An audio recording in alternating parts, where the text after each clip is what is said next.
De l'Algérie, je n'ai rien emporté, mais j'ai beaucoup de souvenirs. On vivait chez mes grands-parents, je me souviens, tout gamin. Au mois de septembre, c'est le matin.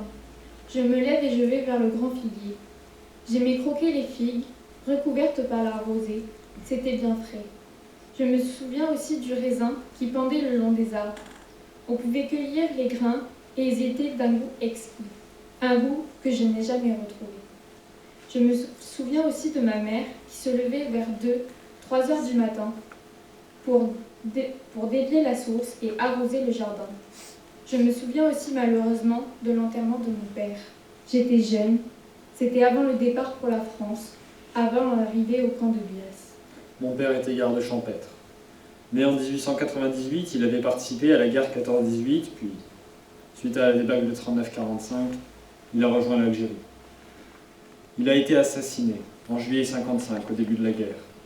Et son père, mon grand-père, a aussi été assassiné un an après. Il avait repris son rôle de garde champêtre. Des histoires de règlement de compte, vous comprenez. J'étais encore enfant. On a été obligé de partir dès les accords d'Évian.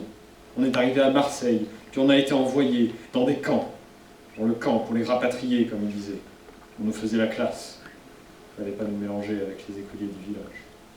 Un oncle, employé dans une ferme en Dordogne, où ma mère était femme de ménage, est venu nous récupérer. Et peu à peu, on a retrouvé un autre qu'on croyait mort, et on s'est tous installés à Bergerac.